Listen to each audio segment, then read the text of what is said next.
Back to महकती morning. हमें join किया है डॉक्टर शुमाइला ने। अस्सलाम वालेकुम सलाम। कैसी हैं? बिल्कुल ठीक ठाक। अच्छा, आज हम क्लास लेने जा रहे हैं सारों की।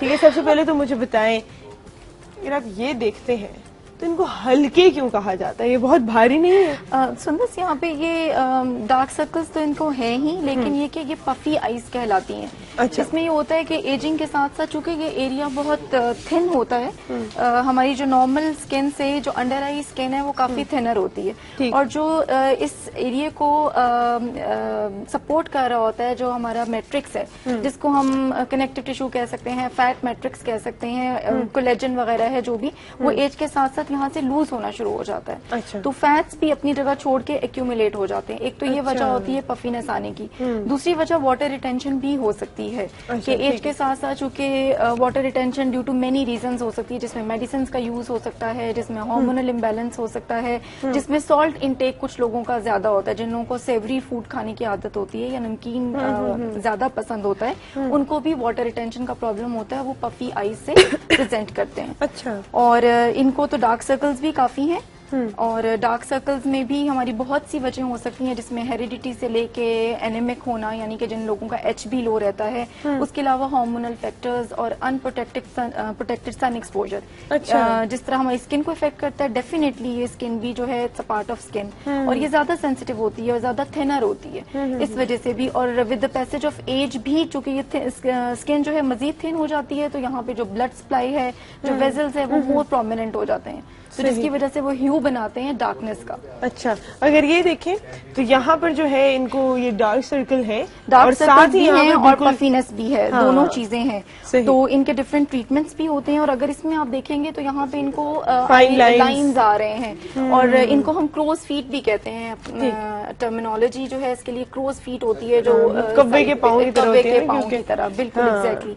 तो इसमें असल में जो अंडर आई एरिया है वो एजिंग सबसे पहले जो एजिंग आती है, तो आप देखिए अंडर आई एरिया से स्टार्ट होती है कि फाइन लाइंस आनी शुरू हो जाती है, सबसे सेंसिटिव होता है, मुझे लगता है। स्किन बहुत थिन होती है यहाँ पे, और इस पे चूंकि हम बाकी हमारी स्किन को प्रोटेक्शन है, हमारा अपना सीबम होता है, यानी कि जो ऑयल प्रोड्यूसिंग ग्लैंड्स हैं वो हमारी चेहरे की जिल्द में ज्यादा होते हैं, ऑयल सिक्रेटिंग ग्लैंड्स, और यहाँ पे बिल्कुल नहीं होते। तो हम जो है वही मॉइस्चराइजर्स बेसिकली यूज कर रहे होते हैं, जो हम फेस के लिए यूज करते हैं वही हम इस एरिया के लिए यूज करते हैं, जब इसकी स्किन में डिफरेंस होता है। तो इसके लिए डिफरेंट तरह के आई क्रीम्स आते हैं, इसीलिए कंपनीज जो है उनकी आई रेंज बिल्कुल डिफरेंट होती है, कि उसकी एब्जॉर्प्शन कैपेसिटी डिफरेंट होती है, वो अलग तरह से एब्जॉर्ब होता है, ये स्किन डिफरेंट तरह की होती है। सही, इसीलिए एक बात हम पहले भी पूछी भी थी मैंने कि ये जो अलग से आपको ये खर्चा करना जो है बनता है कि नहीं जरूरी है, इसलिए कि ये आईज की जो स्किन है वो डिफरेंट है दूसरी स्किन से। उसके अलावा जो है शेड्स ना लगाना, धूप में जाते हुए सन प्रोटेक्शन ना करना, उसमें क्या करते हैं आप एकदम से स्क्विंट करते हैं आंखों को,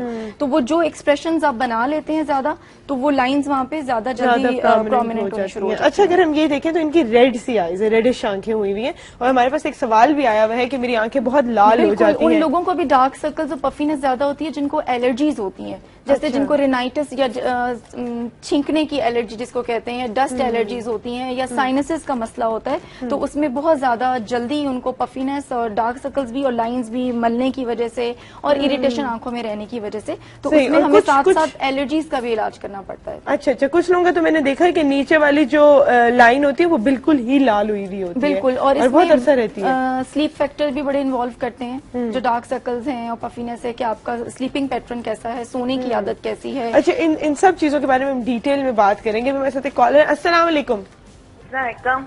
कैसी हैं आप? ठीक ठाक। अपी आप कैसी हैं? मैं बिल्कुल ठीक ठाक। मुझे गाना सुना दे जल्दी से आंखों पे। जी अपी, गाना तो मुझे नहीं आता, 2 क्वेश्चन मैंने पूछने थे। क्वेश्चन मैं तभी पूछवाऊंगी जब आप मुझे कोई गाना सुनाओगी। अपी प्लीज, मुझे गाना नहीं आता। कोई तो सुना दो है, कोई छोटा मोटा सा ही सुना दो आंखों पे। आंखों के बारे में? हाँ जी अभी इस वक्त तो जेल में नहीं आ रहा। देखिए जरा, हर कोई ना जो है मुझे, चले हम बताते हैं, हमको गाना आता है आंखों के बारे में है? अखियां उड़ीक दिया दिलवा जमारदा। सुनाओ जल्दी, सुनाओगे तो मैं सवाल लूंगी जल्दी। अखियां उड़ीक दिया दिलवा जमारदा, आजा परदेसिया वास्ता ही प्यार दा। आजा तेनू अखियां उड़ी। ये हुई नवाज, क्या बात है भाई। अब पूछे सवाल आप मुझसे।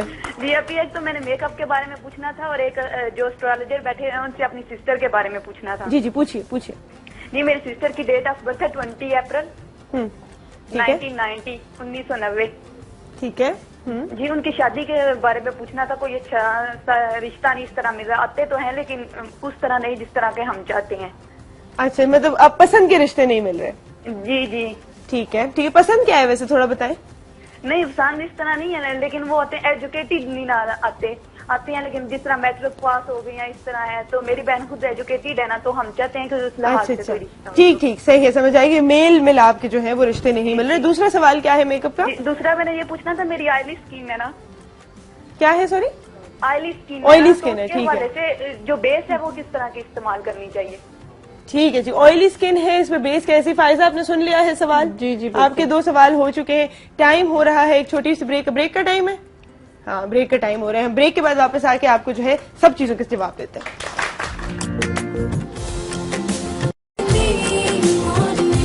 डॉक्टर शुमाइला से भी ये पूछना चाहूंगी कि ऑयली स्किन के ऊपर मेकअप तो बाद की बात है, ऑयली स्किन को मेंटेन करना I think is very important. बिल्कुल। तो क्या किया जाए?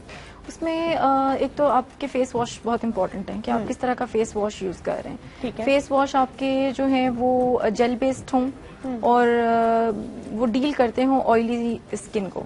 ठीक है। ऑयली टू एक्नी प्रोन या कॉम्बिनेशन स्किन को डील करते हैं। ठीक है। उसके अलावा आपके जो क्लेंजर और टोनर्स हैं वो भी मिल्की ना हो, वाटर बेस्ड हों या जेल बेस्ड हों। उसमें एस्ट्रोजेंस भी होते हैं और उसके अलावा उसमें पोर टाइटनिंग कैपेसिटीज भी होती हैं जो कि इस तरह ऑयली स्किन के लिए टोनर और क्लेंजर बने हुए होते हैं। तो मेकअप से पहले तो वो टोन अप जरूर कर लें स्किन को और मेकअप करने से पहले आइसिंग भी बड़ी इंपॉर्टेंट है ऑयली स्किन के लिए।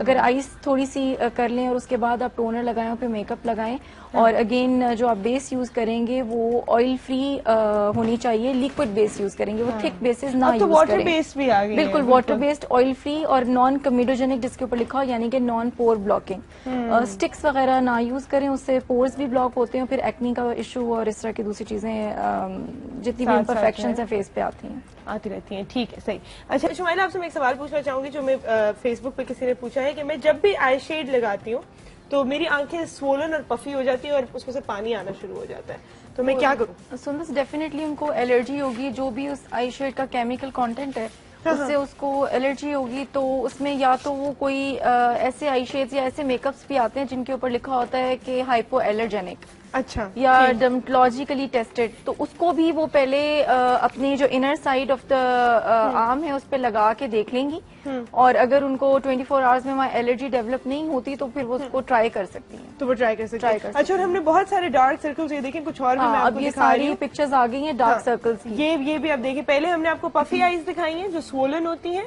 और अब हम आपको दिखा रहे हैं डार्क सर्कल्स। इसके बारे में भी कुछ बताएं, ये क्यों है? ये इसकी बहुत सारी वजह अगेन सुंदर, सबसे पहले तो ये हेरिडिटी भी हो सकते हैं, कुछ फैमिली ट्रेंड्स होते हैं, मतलब ये एक जेनेटिक ट्रेट होता है जिसमें सब dark circles from the beginning होते हैं, तो उनको भी हल्का किया तो जा सकता है लेकिन उनको कम्प्लीटली वेयर ऑफ करना किस तरह हल्का किया जा सकता है? अभी तक हमने सोल्यूशन की बात हाँ, नहीं की। सोल्यूशन में ये है कि इसमें आई एप्लीकेशंस जो हैं उनकी तो अपनी इम्पोर्टेंस है, आपको पता है, वो तो आपने लगाने हैं। और कोई भी आई क्रीम जो अच्छी होती है, जो मेट कॉस्मेटिक होती है, वो इम्प्रूवमेंट रिपोर्ट करती है। कंटिन्यूअस उसका यूज करें अगर 56 डेज तक, उसके बाद वो इम्प्रूवमेंट रिपोर्ट करना शुरू करती है। तो जल्दी तंग पड़ जाते हैं तो उसमें आप इस तरह ना करें और उसको यूज करें। दूसरी चीज है, इस अंडर आई सर्कल्स के बड़े सोल्यूशंस हैं, इसमें हम माइक्रो नीडलिंग करके कुछ मेडिसिन भी डालते हैं जिसकी वजह से वो लाइटनिंग एजेंट्स होते हैं जो आई फ्रेंडली होते हैं, खासतौर पे आईज के लिए बने होते हैं, जिसमें पेप्टाइड्स वगैरह और लाइटनिंग एजेंट्स होते हैं जो इसको ग्रेजुअली लाइट करते हैं। उसकी सर्टेन सेटिंग्स होती हैं 4 to 6, उसके बाद आप काफी अरसे तक यानी कि 8-9 महीने तक उसी लाइटर के साथ और जो भी आपको डॉक्टर ने रिजीम बताई है उसके साथ आप उसको मेंटेन कर सकते हैं। जबरदस्त भाई, ये तो हर चीज का सोल्यूशन है हमारे पास, बस आपने इनिशिएटिव लेना है। छोटी सी ब्रेक का टाइम हुआ है, ब्रेक के बाद वापस आते हैं।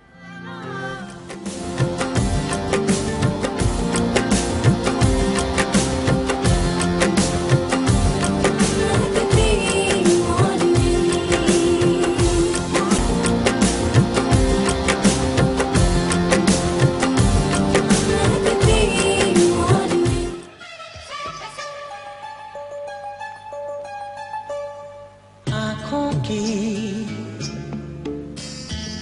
गुस्ताखियां माफ हो, ओ आँखों की गुस्ताखियां माफ हो। वाह जी, क्या बात है भाई, है आंखों की गुस्ताखियों पर सजा मिल जाती है फिर, है इतनी खूबसूरत हम लोगों ने मेकअप किया है, तालियां तो हो जानी चाहिए भाई इतनी प्यारी मॉडल्स के लिए। या तो सब मेस्मराइज हो गए हैं फायजा, मुझे लगता है। अच्छा, एक सवाल किसी ने हमसे पूछा हुआ है जो बड़ा इंपॉर्टेंट है, टाइम भी हमारे पास कम रह गया तो मैं जल्दी से पूछूंगी कि जो लोग ज्यादा मेकअप करते हैं इन्होंने स्पेसिफिकली आंखों का पूछा था, पर मुझे लगता है पूरे जो लोग ज्यादा आई मेकअप करते हैं उनकी स्किन बहुत ड्राई हो जाती है, तो क्या ये सच है? नहीं, ड्राइनेस ये वेरी करता है पर्सन टू पर्सन, लेकिन उसमें होता प्रोबेबली ये है, मोस्ट प्रोबेबली कि वो मेकअप या तो लो क्वालिटी हो सकता है, आईज बहुत सेंसिटिव एरिया है, तो उसके लिए काइंडली जो है अच्छा वाला जरा थोड़ा सा एक्सपेंसिव अपने, बेशक आप 2-3 शेड्स के साथ प्ले करते हैं, लेकिन वो बहुत अच्छी क्वालिटी के होने चाहिए। दूसरी बात ये कि जो अपना आंखों का मेकअप है वो आपने बहुत अच्छे से रिमूव करके सोना है। आपके क्लेंजर्स बहुत अच्छे होने चाहिए, आई फ्रेंडली क्लेंजर्स, आईज के अलग आते हैं, आप वो भी यूज कर सकते हैं। और आपने बहुत अच्छे से आई का मेकअप उतार के, और बहुत पूरा दिन जैसे 24/7 आंखों पे मेकअप ना रहे, खासतौर पे जो लोग प्रोफेशनल मेकअप कर रहे होते हैं या जिनके जैसे आप काम करते हैं आपके, बिल्कुल, तो वो अपना काम खत्म होने के फौरन बाद मेकअप उतारे। नहीं तो होता क्या है कि आई एलर्जीज भी इसीलिए आ रही होती हैं कि वो आई ग्लैंड्स जो हैं वो ब्लॉक हो जाते हैं बाज दफा उस मेकअप की वजह से, उसके ज्यादा देर रहने की वजह से।